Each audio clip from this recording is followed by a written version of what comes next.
ጤና ይስጥልን የተወደዳችሁ የቦርከና ሚዲያ ቤተሰቦቻችን የሰዓቱን ዜናዎች ይዘን ቀርበናል። አበይት ዜናዎችን እናስቀድማለን። በኦሮሚያ ክልል ምዕራብ ጉጂ ዞን በመንገድ ስራ ላይ የነበሩ 5 የቀን ሰራተኞች በታጠቁ ኃይሎች ህይወታቸው ማለፉ ተገለጸ። የምዕራብ ጉጂ ዞን የገላና ወረዳ ፖሊስ ጉዳዩን መፈጸም አረጋግጦ ህይወታቸውን ለማትረፍ ወደ ጫካ ሸሽተው የገቡ መኖራቸውን አስታውቋል። በቀዳሚነት ይዘነዋል። የትምህርት ሚኒስቴር የ2018 ዓ.ም የመውጫ ፈተና በተመለከተ ይፋዊ የጊዜ ሰሌዳ ወጥቷል። የሰዓቱ ዜናችን አካል ነው። የብሔራዊ ባንክን አሰራር በመተላለፍ ከባንክ ወጥቶ ለአራት ስራ ሊውል የነበረ 2.2 ሚሊዮን ብር መያዙን ፖሊስ አስታወቀ። ጦርነት ዳግም ሊቀሰቀስ ይችላል በሚል አንዳንድ ግለሰቦች ከባንክ ብር እያወጡ ባራዳ እያበደሩ እንደሚገኝ ተገልጿል። ዝርዝር መረጃ አካትናል። ኢትዮጵያ አሳልፋ የሰጠችው ኤርትራዊ ህገወጥ የሰዎች አዘዋዋሪ በኔዘርላንድ የ20 ዓመት እስር ተፈረደበት። ግለሰቡ ከ20 ዓመት እስር በተጨማሪ $35,000 ካሳ እንዲከፍልም ተፈርዶበታል ተብሏል። በዝርዝር እናስደምጣቸዋለን። በኬንያ ማንዴራ ግዛት የሚኖሩ ኢትዮጵያውያን እስከ የካቲት 5 ድረስ ለቀው እንዲወጡ መነገራቸውን ገለጹ። በማንዴራ ግዛት የሚገኙ ኢትዮጵያውያን ስደተኞች በድምፅ ማጉያ ጭምር ከግዛቱ ለቀው እንዲወጡ ማስጠንቀቂያ ሰጥቶናል ብለዋል። የዜናችን አካል ነው። የሱዳን ጦር በኢትዮጵያ ድንበር አቅራቢያ የሚገኝ ስፍራ መቆጣጠሩ ተገለጸ።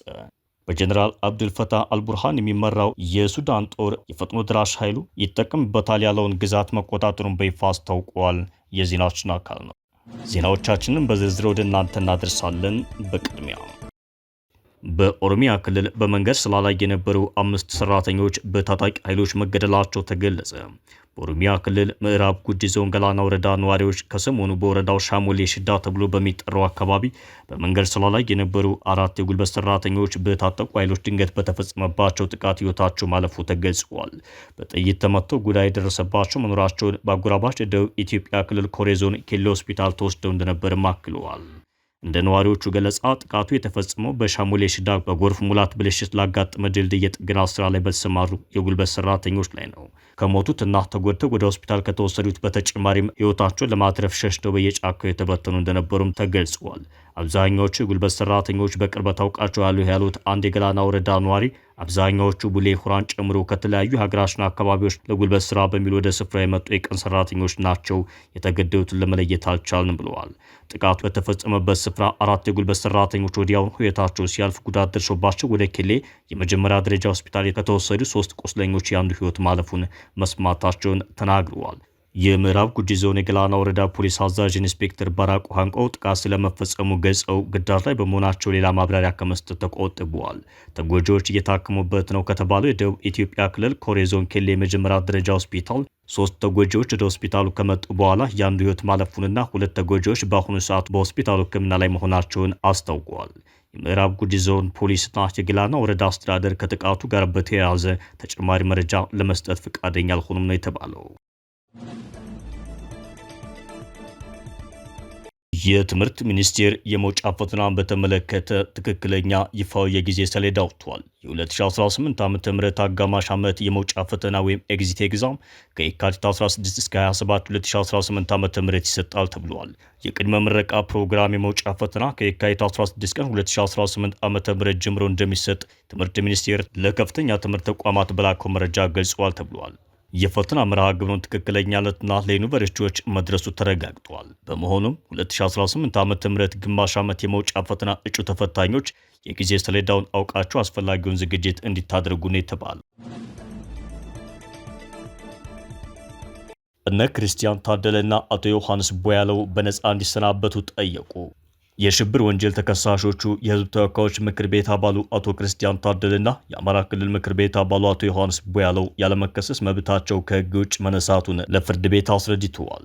ተከሳሾቹ በአቃቤ ሕግ የቀረቡባቸው ማስረጃዎች ውድቅ ተደርገው በነፃ እንዲሰናበቱ ጠይቀዋል። ሁለቱ ተከሳሾች ይህን ጥያቄ ያቀረቡት በትናንትናው ዕለት ማክሰኞ ጥር 19 2018 ዓ.ም ላስቻለው ለፌዴራል ከፍተኛ ፍርድ ቤት ልደታ ምድብ የጸረ ሽብርና ህገ መንግስታዊ ጉዳዮች ችሎት ነው ተብሏል። ለትናንት ተቀጥሮ የነበረው በአቃቤ ሕግ የሰነድ ማስረጃዎች ላይ በእነ አቶ ዮሐንስ ቦያለው መዝገብ ስር የሽብር ወንጀል ክስ የተመሰረተባቸው ተጠርጣሪዎች የጽሑፍ አስተያየት አጠናቀው እንዲያቀርቡ ነበር።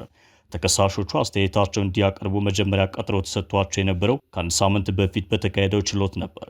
ሆኖም የተከሳሾቹ አስተያየት በጊዜው ተጠናቆ ባለመድረሱ የተከሳሽ ጠበቆች ተለዋጭ ቀጠሮ እንዲሰጣቸው ባመለከቱት መሰረት ችሎቱ ቀጠሮ ለትናንት ቀይሮታል። በአቃቤ ሕግ የሰነድ ማስረጃዎች ላይ ተከሳሾቹ ባለ 31 ገጽ ምላሻቸውን በጽሁፍ ለችሎቱ አቅርበዋል ተብሏል። በዚሁ ምላሽ ውስጥ ከተካተቱ ጉዳዮች መካከልም የፌዴራልና የክልል ምክር ቤት አባል የሆኑት አቶ ክርስቲያንና አቶ ዮሐንስ ያለመከሰስ መብታቸው ከሕግ ውጭ ተፈጸመ ነው የሚለው ይገኝበታል። ፍርድ ቤቱ በእነ ዮሐንስ ቦያለው መዝገብ የአቃቤ ሕግን አስተያየት ለመጠባበቅ ለጥር 28 ቀን ቀጠሮ መስጠቱን ጠበቃቸው ተናግረዋል። አቃቤ ሕግ በተከሳሾች ላይ ባቀረበው የፎረንሲክና ቴክኒካዊ ማስረጃዎች ላይ የቀረበውን የሰነድ አስተያየት መነሻ በማድረግ የፌዴራል ከፍተኛ ፍርድ ቤት ልደታ ምድብ አንደኛ ጸረ ሽብር ችሎት ለጥር 28 ቀን 2018 ዓ.ም ተለዋጭ ቀጠሮ መሰጠቱን ተናግረዋል። የዮሐንስ ቦያለው የክርስቲያን ታደለና የአማረ መለስን የችሎት ውሎ በተመለከተ ጠበቃቸው እንደገለጹት በችሎቱ ላይ አቃቤ ሕግ ካቀረባቸው የፎረንሲክ ማስረጃዎች ጋር በተያያዘ የተከሳሾቹ የሰነድ አስተያየት የቀረበ ሲሆን ችሎቱም በዚህ ላይ የአቃቤ ሕግን ምላሽ ለመጠባበቅ ቀጠሮ ሰጥቷል። ያለመከሰስ መብት ክርክር በችሎቱ ላይ በተከሳሾች በኩል ያለመከሰስ መብታችን ስለመነሳቱ የቀረበ ማስረጃ የለም የሚል ጠንካራ መከራከሪያ መቅረቡን ጠበቃው አስረድተዋል። ዮሐንስ ቦያለው የአማራ ክልል ምክር ቤትና የፌዴሬሽን ምክር ቤት አባል መሆናቸው የጠቀሱት ጠበቃው ከሁለቱ ምክር ቤቶች መብታቸው መነሳቱን የሚያረጋግጥ ቃለ ጉባኤ እንዲቀርብ መጠየቃቸውን ገልጸዋል። በተመሳሳይ መልኩ ክርስቲያንም የሕዝብ ተወካዮች ምክር ቤት አባል በመሆናቸው መብታቸው የተነሳበት መንገድ ሕጋዊ አካሄዱ የተከተለ ባለመሆኑ የምክር ቤቱ ቃለ ጉባኤ እንዲመጣ እንዲሁም የዶክተር ካሳ ተሻገርን ጨምሮ ሌሎች ተዛማጅ የጽሑፍ ክርክሮች ለችሎቱ መቅረባቸው ታውቋል። የጤና ሁኔታና የሕክምና ትዕዛዝ በተመለከተ ደግሞ ተከሳሾች ካቀረቧቸው የሕክምና ቤታዎች መካከል ዮሐንስ ቦያለው በግል ሆስፒታል የመታከም መብታቸው እንዲከበር በጠየቁት መሰረት ፍርድ ቤቱ በዳኑ ሆስፒታል ሄደው እንዲታከሙ ትዕዛዝ ሰጥቷል። በሌላ በኩል ተከሳሽ አማረ መለስ በአእምሮ ህመም ምክንያት ችሎቱ መከታተል የማይችሉ በመሆናቸው ሕክምና እንዲያገኙ የቀረበውን አቤቱታ ተከትሎ ማረሚያ ቤቱ ሕክምና እየሰጠ መሆኑን ገልጸዋል። ፍርድ ቤቱ ማረሚያ ቤቱ የታካሚውን የሕክምና ውጤት ለችሎቱ እንዲያሳውቅ ትዕዛዝ በማስተላለፍ ችሎቱ ተጠናቋል ተብሏል። በችሎቱ ለው ከሰብአዊ መብቶች ጥሰቶች አያያዝ ጋር የተያያዘ አዲስ አቤቱታን እንዳልቀረበ ተገልጸዋል። ኢትዮጵያ ለኔዘርላንድ አሳልፋ የሰጠችው ኤርትራዊው የህገወጥ ሰዎች አዘዋዋሪ ኔዘርላንድ ውስጥ የ20 ዓመት እስራት ተፈረደበት። በሰዎች አዘዋዋሪነት የተከሰሰው ኤርትራዊ 20 ዓመት እስራት ተፈረደበት። ስደተኞችን በማሸጋገር በስደተኞች ላይ ግፍ በመፈጸምና ከስደተኞቹ ዘመድ ወዳጆች ከፍተኛ ገንዘብ በመቀበል የተወነጀለው ኤርትራዊ ኔዘርላንድ ውስጥ የ20 ዓመት እስራት ተፈርዶበታል። እስከዛሬ ድረስ አማኑኤል ደብሊው በሚል ስም ብቻ ይጠቀስ የነበረው ኤርትራዊ የስደተኞች አዘዋዋሪ ቡድን መሪ አማኑኤል ዋሊድ በተያዘበት የወንጀል ጭብጥ ጥፋተኛ መሆኑን ፍርድ ቤቱ አረጋግጧል። ስቮሎ ኔዘርላንድስ ያስቻለው ፍርድ ቤት እንዳለው ከሆነ አማኑኤል ዋሊድ ኑሯቸው ለማሻሻል የሚሰደዱ ሰዎችን ያለምንም ምህረት ግፍ ሲፈጽምባቸው ነበር ብሏል። ፍርድ ቤቱ ውሳኔውን ከማሰማቱ በፊት አማኑኤል ዋሊድ የሚመራው ቡድን አባላት ሊቢያ ውስጥ በሚገኙ በጣም ጠባብ ቤቶች ውስጥ ስደተኞችን አጨናንቀው እያጎሩ እንደሚያሰቃዩቸው፣ ሴቶቹ እንደሚደፍሩ፣ የስደተኞቹ ዘመድ ወዳጆች ገንዘብ እንዲከፍሉ ለማስገደድ ስደተኞችን እንደሚደበድቡና እንደሚያሰቃዩ የተበዳዮችን ሮሮ ሲያዳምጥ ነበር። አማኑኤል ዋሊድ በኔዘርላንድ ውስጥ የታሰረው እንደ ፈረንጆቹ አቆጣጠር በ2022 ነበር። ወንጀለኛው ከዚህ ቀደም ኢትዮጵያ ውስጥ ተፈርዶበት እንደነበር ጠበቆቹ አስታውቀዋል። ኢትዮጵያ ከ3 ዓመት በፊት ለኔዘርላንድ አሳልፋ የሰጠችው ተወልደ ጎይቶም የተባለው ኤርትራዊ ህገወጥ የሰዎች አዘዋዋሪ በሀገሪቱ ፍርድ ቤት ከፍተኛ የሆነውን የ20 ዓመት እስራት ተፈርዶበታል ነው የተባለው። ጉዳዩን የተመለከተው የኔዘርላንድ ፍርድ ቤት ግለሰቡና ግብረ አበሮቹ ስደተኛ ላይ ጨካኝ ኃይል የተሞላበትና ስብዕናን የሚያዋርድ ድርጊቶችን ፈጽመዋል ብሏል። ፍርድ ቤቱ አማኑኤል ዋሊድ በሚል መጠሪያ የሚታወቀው የ42 ዓመቱ ተወልደ ጎይቶም ላይ የፍርድ ውሳኔውን ያስተላለፈው ትናንት ማክሰኞ ጥር 19 2018 ዓ.ም ነው። ፍርድ ቤቱ የጥፋተኝነት ውሳኔውን ያስተላለፈው ግለሰቡ ሜዲትራኒያን ባህርን አቋርጠው ወደ አውሮፓ ለመግባት የሚጥሩ ስደተኞችን የሚያሰቃይና በኔዘርላንድ ከሚገኙ ቤተሰቦቻቸው ገንዘብ የሚቀበል የወንጀል ድርጅት ሲመራ እንደነበር በመረጋገጥ ነው ተብሏል። ተወልደ ከህገወጥ የሰዎች ዝውውር ጋር በተያያዘ ሲፈረድበት ይህ የመጀመሪያው አይደለም። ኢትዮጵያ ውስጥ በቀረቡበት ተያያዥ 5 ክሶች ጥፋተኛ ተብሎ የ18 ዓመት እስር ተፈርዶበት ነበር። ጥቅምት 2018 ዓ.ም ላይ ደግሞ ለኔዘርላንድ ተላልፎ ሰጥቷል። ተወልደ ኔዘርላንድ ውስጥ በነበረው የፍርድ ሂደት ላይ ምስክሮች የጠቀሱት አደገኛ የሰዎች ዝውውር መረመሪ እሱ እንዳልሆነ በመግለጽ ተከራክረዋል። ይህ የወንጀል መረብ ቡድን ስደተኞችን ከሊቢያ ወደ አውሮፓ ከዚያም ጥገኝነት በሚጠይቁበት ኔዘርላንድ ሲያጓጉዝ የነበረ ነው ተብሏል። ጉዳዩን የተመለከተው ፍርድ ቤት ግን የተከሳሹን መከላከያ ውድቅ አድርጓል። ግለሰቡ በሚመራው መረብ የተጠለፉ ስደተኞች ሊቢያ በሚገኙ ካምፖች ውስጥ ታስረው መቆየታቸው እንዲሁም ለቤተሰቦቻቸው ደውለው ገንዘብ እንዲያስልኩ መገደዳቸውን ፍርድ ቤቱ ገልጸዋል። ወደ አውሮፓ መተላለፊያ ገንዘብ ሲከፈል ብቻ ነበር ስደተኞቹ ከካምፑ እንዲወጡና ጉዞ እንዲቀጥሉ የሚፈቀድላቸው ሲሉም አስረድተዋል። የተከሳሹን ጉዳይ የያዙት ዋና ዳኛ ረኔ ሜላርድ በተፈጸሙት ወንጀሎች ባህሪና ስፋት የተነሳ ጉዳዩ በተለየ ሁኔታ እጅግ ከባድ እንደሆነ ተናግረዋል። በአንድ በኩል የኔዘርላንድና የአውሮፓን ኢሚግሬሽን ፖሊሲ በከፍተኛ ሁኔታ በመጣሱ በሌላ በኩል ደግሞ በተለይ አንተና ግብረ አበሮችህ በስደተኞች ላይ በፈጸማቸው ጭካኔ የተሞላበትና አወራጅ ድርጊት ሲሉ ጉዳዩን ከባድ ያደረጉበትን ምክንያቶች ጠቅሰዋል። አክሎም ለተሻለ ሕይወት ከሚጥሩ ደካማና ረዳት የሌላቸው ሰዎች የሚቻለውን ያህል ገንዘብ ለመበዝበዝ ስትሉ በድርጊታችሁ ምሕረት የለሽ ሕሊና ቢሶችና ለሰው ልጅ ክብር ደንታ የሌላችሁ ነበራችሁ ብለዋል ዋና ዳኛው። በእነዚህ ድርጊቶች ጥፋተኛ የተባለው ተወልደ ጎይቶም ከ20 ዓመት እስራት በተጨማሪም $35,000 ካሳ እንዲከፍል ተወስኖበታል። የተላለፈው ፍርድ ላይ የይግባኝ አቤቱታ ለማቅረብ የ2 ሳምንት ጊዜ እንዳለውም ተገልጿል። የዓለም አቀፍ የወንጀለኞች ፍርድ ቤት በኤክስ ገጹ ባሰፈረው መልእክት በተሰጠው ውሳኔ መደሰቱን ገልጿል። የስደተኞች መብት ተሟጋች የሆኑ 3 ቡድኖችም በጋራ ባወጡት መግለጫ የፍርድ ውሳኔውን እንደሚቀበሉት አስታውቀዋል። ግለሰቡ በዋነኛነት ሊቢያ ውስጥ በሚገኝ ባኒ ዋልዲ የተባለ አካባቢ ላይ የማጎሪያ ካምፕን ሲያንቀሳቅስ የነበረ የወንጀል መረብን ሲመራ እንደነበር ያስታወሱት 3ቱ ዓለም አቀፍ ተቋማት ከተጎጂዎቹ መካከል አብዛኛዎቹ ኤርትራ ዜጎች እንደሆኑና ሌሎችም የምስራቅ አፍሪካ ዜጎች እንደሚገኙበት ገልጸዋል። የተወልደ የፍርድ ሂደት እስካሁን ድረስ ውሳኔ ሳያገኝ የቆየው ግብረ አበሩ እንደሆነ የተገለጸው ኪዳነ ዘካርያስ ሀብተ ማርያም በተባለው ሌላኛው ተከሳሽ ምክንያት ነው ተብሏል።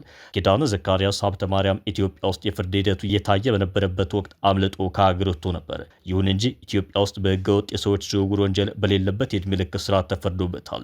የዓለማችን እጅግ ተፈላጊ የሰዎች አዘዋዋሪ ተብሎ የሚጠራው ኪዳነ ባለፈው ታህሳስ ላይ ከተባበሩት አረብ ኤሚሬቶች ለኔዘርላንድ ተላልፎ ሰጥቷል። በቅርብ ጊዜ ውስጥም በኔዘርላንድ ፍርድ ቤት የፍርድ ሂደቱ ይጀምራል ተብሎ ይጠበቃል። ሁለቱ ግለሰቦች በኔዘርላንድ ጉዳያቸው እየታየ ያለው አቃቢያነ ሕግ ፈጽሞባቸዋል ከተባሉት ወንጀሎች ውስጥ የተወሰኑት የተከናወኑት ሀገሪቱ ውስጥ እንደሆነ በመግለጽ ነው።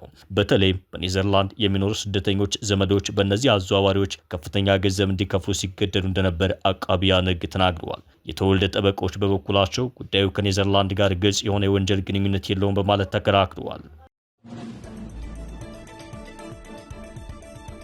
የብሔራዊ ባንክ አሰራርን በመተላለፍ ከባንክ ወጥቶ ለአራጣ ስራ ሊውል የነበረ ከ2.2 ሚሊዮን ብር በላይ መያዙን ፖሊስ አስታወቀ። በትግራይ ሰሜናዊ ምዕራብ ዞን የኢትዮጵያ ንግድ ባንክ እንዳስላሴ ሽረ ዲስትሪክት በጥሬ ብር እጦት እየተፈተነ እንደሚገኝ ተገልጿል።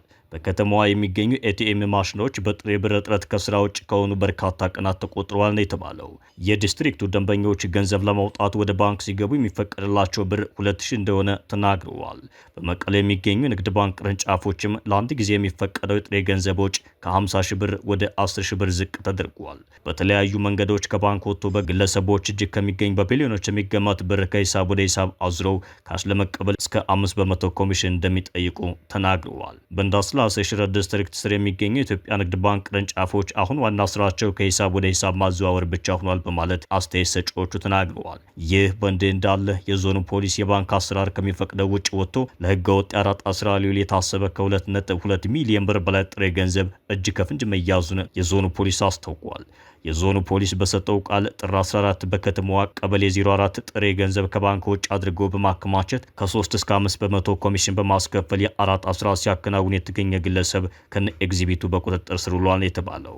በርካታ ጥሬ ገንዘብ ከባንክ ወጥቶ በግለሰቦች እጅ በመከማቸቱ ምክንያት የአካባቢው ህዝብ በቁጣ ካስቀመጠው በካሽ አውጥቶ ለመጠቀም ተቸግሯል ያለው ፖሊስ ከባንክ አሰራር ውጭ በመንግስትና በህዝብ ገንዘብ በድብቅ የሚነግዱ ግለሰቦችን በማጋለጥ ሁሉም ርብርብ ሊያደርግ ይገባል ሲል መልእክቱን አስተላልፏል። ከ10 ቀናት በፊት በስራ ጉዳይ ወደ እንዳሸረ ከተማ ተጉዘው የነበሩት የጊዜው አስተዳደሩ ፕሬዝዳንት ጀነራል ታደሰ በትግራይ መልሶ ጦርነት ይቀሰቀሳል በሚል ኃላፊነት የማይሰማቸው ግለሰቦች በርካታ ገንዘብ ከባንክ ውጭ በመያዝ ህዝቡን በአራጣ ለማሰቃየት እየሞከሩ ነው ሲሉ ተናግረዋል።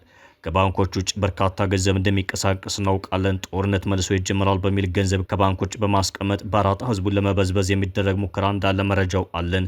ይህን ህገወጥ አካሄድ ለማስቆም መንግስት ህግ ያስከብራል በማለት መልእክት አስተላልፈዋል። በኬንያ ማንዴራ የሚኖሩ ኢትዮጵያውያን እስከ የካቲት 5 ድረስ ለቃችሁ ውጡ የሚል ማስጠንቀቂያ እንደደረሳቸው ገለጹ። በኬንያ ማንዴራ ግዛት የሚገኙ ኢትዮጵያውያን ስደተኞች በድምፅ ማጉያ ጭምር በጎዳናዎች እየተዞረ እስከ የካቲት 5 ድረስ ለቀው እንዲወጡ ተነግሯቸዋል ተብሏል። በማንዴራ ለዓመታት ኢትዮጵያውያን ስደተኞች በተለያዩ ስራዎች ኑሯቸውን እየገፉ የሚገኙ ሲሆን ማስጠንቀቂያ መሰጠቱን ተከትሎም ቆንጭራና ቢላዋ በመያዝ ዛቻና ማስፈራሪያ የተፈጸመባቸው እንደሚገኝ ስደተኞቹ መግለጻቸውን ዶይቼ ቬለ ዘግበዋል። ማስፈራሪያውን ተከትሎም ስደተኞቹ ሳይወጡ ቤታቸውን ዘግተው መቀመጣቸውን ሲገልጹ ውሳኔው ከሀገር ሽማግሌዎች የተሰጠ እንደሆነ እንደተነገራቸውም አስታውቀዋል። የሀገር ሽማግሌዎች ኢትዮጵያውያኑ እየወጡ ያሉበት ምክንያትም ከኢትዮጵያውያኑ ስደተኞች መብዛት ጋር በተያያዘ እንደሆነና ሌላ ምክንያት እንደሌለ የሚያነሱ ስደተኞቹ መንግስት ጣልቃ ገብቶ እንዲረዳቸው ጠይቀዋል። በኬንያ የኢትዮጵያ ኮሚኒቲ አባላት ታምራት ዳሬ ነው ጉዳዩ ወደ እነሱ መምጣቱን በማንሳት ጉዳዩን ባጣሩበት ወቅት ታዲያ ውጡ ተብሎ እንደተነገራቸውና በፍርሃት ቤት ውስጥ መቀመጣቸውና ከቀኑ ማብቃት በኋላ እርምጃ እንወስዳለን መባሉት ማወቅ እንደቻሉ ገልጸዋል። በኬንያ ያለው የኢትዮጵያ ኤምባሲ ጉዳዩን እየተከታተለ መሆኑን ያነሱት አቶ ታምራት የዜጎቹ ሰነድ አልባ መሆን ኤምባሲው ጣልቃ እንዳይገባ እንዳደረገውም ገልጸዋል። የማንዴራ የጎሳ መሪዎች ኢትዮጵያውያን በመብዛታቸው ሀገራችን እየወረሱ ነው፣ ሃይማኖትም እያስፋፉ ነው፣ እንዲሁም ምግብ ቤትና ሻይ ቤቶችን በመክፈት የነዋሪውን ገበያ ዘግተዋል በሚል ቅሬታ ይህን ውሳኔ መወሰናቸው እንደተነገራቸው ስደተኞቹ ተናግረዋል። አቶ ኤርሚያስም እዚያው እየሰሩ እንዲኖሩ የጎሳ መሪዎችን ለማግባባት እንቅስቃሴ መጀመሩን ተናግረዋል። የጎሳ መሪዎች እየሰሩ ያሉት እንደመወዛቸው ተከፍሎ እንዲሸኙ ያስታውቀው ሲሆን አንዳንድ ኢትዮጵያውያን ለቀው መውጣት መጀመራቸውን አስታውቀዋል።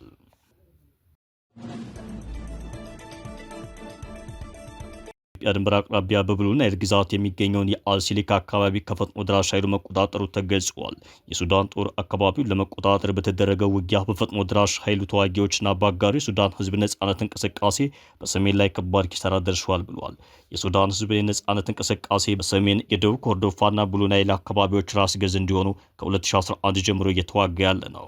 በተያያዘ መረጃ የሱዳን ጦር ለ2 ዓመት ያህል በፈጥኖ ደራሽ ኃይሉ ስር የነበረችውን ሌላኛውን የኮርዶፋን ከተማ አልጃላጅን የያዘ ሲሆን ውጊያዎች አሁንም ድረስ በኮርዶፋ ተባብሰው ቀጥለዋል ተብሏል። የተወደዳችሁ የቦርከና ሚዲያ ቤተሰቦቻችን የሰዓቱ ዜናችን ተጠናቀቀ። ጤና ይስጥልን።